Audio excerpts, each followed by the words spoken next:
Can you really steal your rival's best weapon and use it against them, or is that just something that happens in movies? Because the Dodgers are about to prove it's very real. Picture this. You're the San Diego Padres. You just watched your division rivals win back-to-back World Series titles. You're desperately trying to close the gap. And then those same rivals come knocking on your door, not to borrow sugar, but to take the one guy who's been keeping you competitive in close games. That's exactly what's happening right now. And it's the kind of cold-blooded front office maneuvering that separates champions from pretenders. The Los Angeles Dodgers have reportedly set their sights on Robert Suarez, the Padres' elite closer, who just led the National League with 40 saves. And the implications of this potential move are absolutely massive. Welcome back, Dodger Nation. Today we're diving into what might be the most strategic bullpen acquisition in recent memory. According to reports published December 5th, 2025, Andrew Friedman and the Dodgers front office have placed Robert Suarez firmly on their radar. This isn't just about adding another arm to the bullpen. This is about solving the one remaining weakness on the roster, while simultaneously weakening the biggest threat in the division. It's chess at the highest level. And we're going to break down exactly why this move makes so much sense and what it means for the three-peat chase. Let's start with the obvious question. Why does a team that just won the World Series need to make a major bullpen addition? The answer lies in a series of difficult decisions and unfortunate circumstances that have left the Dodgers' late-inning situation less secure than it appears on the surface. The biggest development is a non-tender of Evan Phillips, the reliable setup man who's been a cornerstone of the bullpen for years. Phillips is recovering from Tommy John surgery, and while there's mutual interest in bringing him back on a 2-year rehab deal, the Dodgers can't count on him being ready for opening day 2026, and they certainly can't count on him being the same dominant pitcher when he does return. Beyond Phillips, there are other concerns. Tanner Scott, who was brought in to provide late-inning stability, showed inconsistency down the stretch.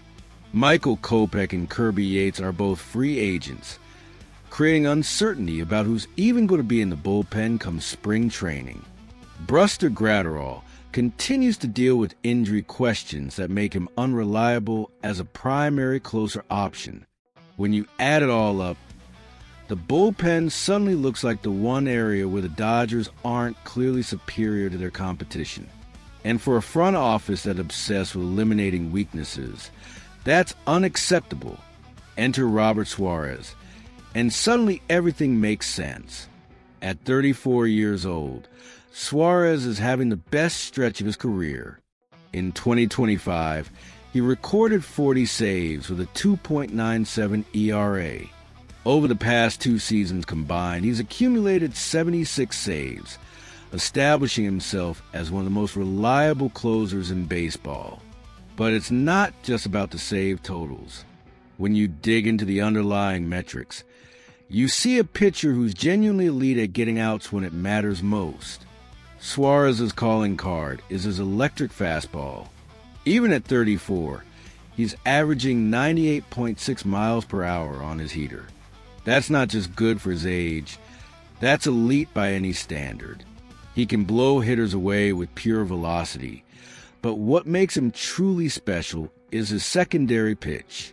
His changeup is absolutely devastating, neutralizing both left-handed and right-handed hitters with equal effectiveness. The combination of high-velocity fastball and elite off-speed pitch creates a profile that's incredibly difficult to game plan against. The numbers back up what the eye test shows.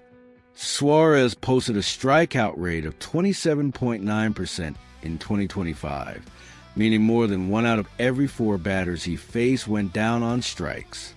Even more impressive is his walk rate of just 5.9%. For a power pitcher throwing in the high 90s, that kind of control is rare and valuable. He's not nibbling around the zone, hoping batters chase. He's attacking hitters with premium stuff and trusting his ability to execute pitches. Now, let's talk about why Suarez makes more sense for the Dodgers than other available options, particularly Edwin Diaz, who's widely considered the best closer on the free agent market. Diaz is younger, has a longer track record of dominance, and when he's right, he's as unhittable as any reliever in baseball. So why would the Dodgers prefer Suarez? The answer comes down to contract structure and organizational philosophy. Edwin Diaz is reportedly seeking a 5-year deal worth around $100 million.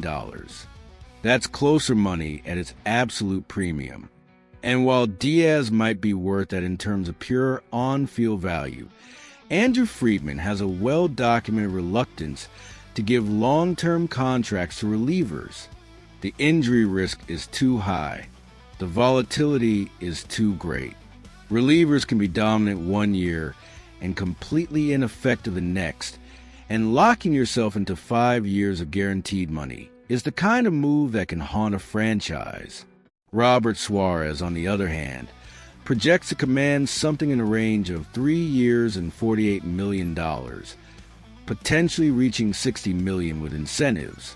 That's still significant money, but the shorter term makes it far more palatable. If Suarez maintains his current level of performance for 2 years and then declines in year 3, the Dodgers can absorb that hit without it crippling their financial flexibility. But if he gives them 3 years of elite closing, they've gotten exactly what they needed during their championship window, without being stuck with an albatross contract when he's 37 or 38 years old. The annual average value on a Suarez contract would actually be quite high, potentially $16 to $20 million per year, depending on the exact structure. That puts him among the highest paid relievers in baseball on a per year basis. But that's exactly the kind of deal the Dodgers prefer. Pay top dollar for shorter commitments rather than spreading slightly less money over longer periods. It's the same philosophy they applied to the Shohei Ohtani contract with the massive deferrals. Maximize value during a competitive window, minimize long-term risk. There's another element to this potential signing that can't be ignored: the competitive advantage of taking a weapon away from a division rival. The San Diego Padres have been the Dodgers' most consistent challenger in the National League West over the past few seasons. They have elite starting pitching with Yu Darvish and Dylan Cease. They have dynamic offensive players like Fernando Tatis Jr. and Manny Machado. But in close games, their ability to hold leads has been largely dependent on Robert Suarez shutting the door in the 9th inning. If the Dodgers signed Suarez, they accomplished 2 goals simultaneously. First, they saw their own closer situation with a proven elite performer. Second, they forced the Padres to scramble for a replacement, likely settling for someone significantly less effective. It's the kind of move that doesn't just make your team better. It makes your competition worse. And in a division race that often comes down to a handful of games, that relative advantage could be the difference between winning the division comfortably and fighting for a wild card spot. Think about the psychological impact, too. The Padres have been trying to position themselves as legitimate threats to the Dodgers' dominance. They've made big moves. They've talked about competing for championships. They've built a roster designed to match up with Los Angeles.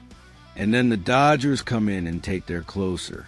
It's a power move that sends a message. We're not just trying to stay ahead of you. We're actively working to widen the gap. That kind of organizational confidence can be demoralizing for rivals and energizing for your own clubhouse. Let's talk about how Suarez would fit into the Dodgers' bullpen structure. Assuming he signs, he'd immediately slot in as the primary closer, handling the 9th inning in save situations. That allows the Dodgers to use their other high-leverage arms more flexibly. Guys like Alex Vija and whoever else they bring in can be deployed in the 7th and 8th innings based on matchups, rather than being locked into rigid roles. It creates depth and versatility that's crucial in October when you're facing the same lineup multiple times in a series. There's also the question of how Suarez's stuff plays at Dodger Stadium. The ballpark is notoriously pitcher-friendly, with its expansive outfield and marine layer that keeps balls from carrying. For a pitcher who relies on strikeouts and limiting hard contact, that environment is ideal. Suarez wouldn't have to worry about borderline home runs or balls sneaking over the fence. He can attack hitters aggressively, knowing that even when they make contact, the park is working in his favor. The opt-out situation is particularly interesting. Suarez exercised his opt-out clause from his contract with the Padres, betting on himself that the free agent market would pay him like a top-tier closer. That's a calculated risk for a 34-year-old pitcher. If he'd stayed with San Diego, he had financial security. By opting out, he's gambling that multiple teams will bid up his price. The Dodgers entering the mix validates that gamble and potentially drives his value even higher. From San Diego's perspective, this has to be a nightmare scenario. They already watched the Dodgers stockpile Japanese talent with Shohei Ohtani, Yoshinobu Yamamoto, and Roki Sasaki. They've seen Los Angeles build what might be the most talented roster in baseball history. And now they're about to lose their closer to that same team. It's the kind of situation that makes you question whether small and mid-market teams can ever truly compete with the financial might of the Dodgers. But here's the thing. The Padres had the opportunity to extend Suarez before he opted out. They could have locked him up long-term, taken the opt-out off the table, and ensured he'd be there closer for years to come. They chose not to do that, either because they weren't willing to meet his price or because they didn't value him as highly as the market apparently does. That's a front office decision that's now coming back to haunt them, and it's exactly the kind of mistake the Dodgers rarely make. The comparison to Mariano Rivera that appears in the analysis is fascinating. Rivera, widely considered the greatest closer in baseball history, continued to be elite well into his late 30s and early 40s. He was still dominant at ages when most relievers have long since retired. The suggestion that Suarez could be one of the highest paid relievers in his age range since Rivera is both a compliment to Suarez's current performance and an acknowledgement that age 34 isn't necessarily the beginning of the end for elite closers. If Suarez can maintain even 80% of his current effectiveness through age 37, he'd be worth every penny of a 3-year deal. There's also the question of what happens if the Dodgers don't sign Suarez. Who's the backup plan? They could pursue other free agent closers, but the options drop off significantly after Diaz and Suarez.